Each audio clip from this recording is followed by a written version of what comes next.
Students numerical in one shots की series चल रही है। टर्निंग इफेक्ट ऑफ फोर्सेस का न्यूमेरिकल नंबर 7 डिस्कस करेंगे, जो कि बेस्ड है टार के ऊपर। इसके ऊपर बेस्ड है टार। टार क्या है? किसी फिक्स प्राइवेट पॉइंट पे टर्निंग इफेक्ट प्रोड्यूस होना। ठीक, टार का फॉर्मूला जो है मेमोराइज कर ले, आर क्रॉस एफ। इसमें आर क्या है? वो जगह, वो पॉइंट जिस पे आप फोर्स अप्लाई करते हैं उसको बोलते हैं line of action of force, और ये कहलाता है moment arm. Moment arm perpendicular distance between the private point and the line of action of force. ठीक हो गया। इसकी स्टेटमेंट कहता है कि एक नट है जिसको लूज किया जा रहा है 90 न्यूटन मीटर टार के अप्लाई करके। 90 न्यूटन मीटर टार के अप्लाई करके, जो कि आप जानते हैं न्यूटन मीटर किसका यूनिट है? टार का। फोर्स को आप किस में मेजर करते हैं? न्यूटन में। मोमेंट आप किस में मेजर होगा? मीटर में। तो उसको कंबाइन करें तो बनता है न्यूटन मीटर। ठीक, मतलब तुम्हें टार्क गिवन है 90 न्यूटन मीटर। टार्क जो है वो प्रोड्यूस किया जा रहा है एक नट को लूज करते हुए using a spanner of length. एक स्पैनर ले लिया जिसकी लेंथ है 30 सेंटीमीटर। कितनी लेंथ है? 30 सेंटीमीटर। अगर मैं सपोज किया उस स्पैनर को अज्यूम करता हूँ, ये उसकी लेंथ है, ठीक है, 30 सेंटीमीटर। ठीक है, ये उसके ये नट है यहाँ पे। ठीक है,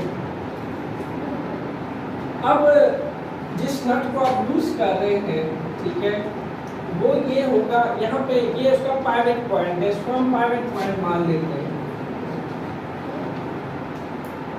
पाइवट पॉइंट यानी ये है हमारा axis of rotation. Axis of rotation.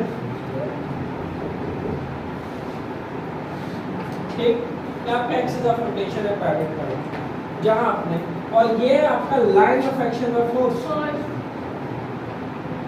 ठीक हो गया। Line of action of force से एक्सिस ऑफ रोटेशन तक का परपेंडिकुलर डिस्टेंस ये गिवन है 30 सेंटीमीटर। यानी ये तुम्हारा मोमेंट आर्म है। ठीक है, स्पैनर की जो लेंथ है वो तुम्हें मोमेंट आर्म के तौर पे दी गई है 30 सेंटीमीटर। अब जो लेंथ है उसको तुम मेजर करते हो मीटर में, तो सेंटीमीटर से तो तुम्हें जाना पड़ेगा मीटर में। मीटर में जाने के लिए तुम्हें डिवाइड करना पड़ेगा गिवन क्वांटिटी को 100 से। ठीक, ये रूल है। मीटर से सेंटीमीटर से मीटर में जाना है, डिवाइड बाय 100। ठीक है, तो जरा डेटा देख लेते हैं। टार गिवन है, torque that is about 90 newton metre. Length of a spanner given है, length of a spanner is nothing but a moment arm. ठीक है,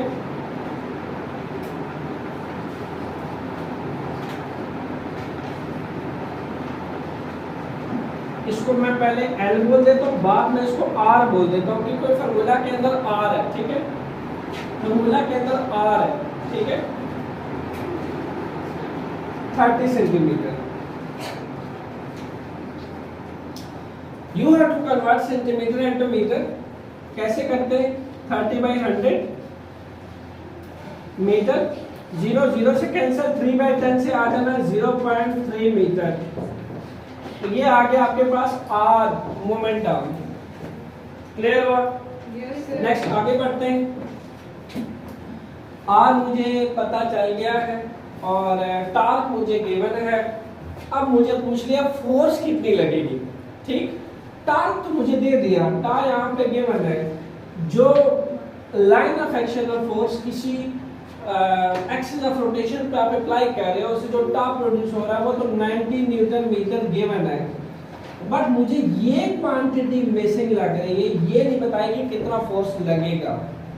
ठीक, तो मैं अगर पूरा फार्मूला उठाऊं, tau equal to R cross F, मुझे ये नहीं पता, this is question mark, but मुझे ये जरूर पता है 90 newton metre equal to 0.3 metre multiply force जो अप्लाई की जा रही है। अब सिंपल क्या है कि F जो है क्वेश्चन मार्क है, ये मल्टीप्लाई हो रहा है, दूसरी साइड पे क्या हो जाएगा, डिवाइड। ठीक हो गया, यानी मैं लिख सकता हूँ 90 न्यूटन मीटर बाय 0.3 मीटर। अच्छा, जो फॉर्मूला आता है ना उसकी इतनी खूबसूरती होती है कि आपके पास जो गिवन फिजिकल क्वांटिटी उसका यूनिट बच जाता है। कैसे देखिएगा, टार्क का यूनिट है न्यूटन मीटर और मोमेंट आर्म का यूनिट है मीटर। मीटर मीटर से कैंसिल, पीछे बचा न्यूटन। न्यूटन किसका यूनिट है, फोर्स का। आपके पास जो रिजल्ट आता है तो जो क्वांटिटी होती है उसी का यूनिट बचता है। समझ आ रही है? आप अगर तमाम यूनिट्स को सिंपलीफाइड करें तो उस क्वांटिटी का यूनिट बचना चाहिए। ठीक है, तो आपके पास टोटल आंसर आएगा 300 न्यूटन। तो जी जनाब 300 न्यूटन फोर्स को अप्लाई करके 300 न्यूटन फोर्स को अप्लाई करके आप कितना टॉर्क प्रोड्यूस कर रहे हो, 90 न्यूटन मीटर। समझ गए? यानी अगर आप 300 को, ठीक है, 0.3 मीटर से 300 न्यूटन को 0.3 मीटर से मल्टीप्लाई करते हैं तो मुड़ के आपके पास यही टॉर्क आ जाएगा जो उसने आपको सवाल के स्टार्ट में दिया था। समझ आ गई? टॉर्क पे हम बेशुमार न्यूमेरिकल कर रहे हैं और आपके बोर्ड में कंसेप्ट्स के साथ टॉर्क से रिलेटेड एमसीक्यूज, टॉर्क से रिलेटेड शॉर्ट क्वेश्चन, टॉर्क से रिलेटेड एक प्रॉब्लम कंफर्म आता है बोर्ड के पेपर में। इसलिए इस कंसेप्ट पे जितना ग्रिप आप बिठा सकते हो उतना बिठा दें।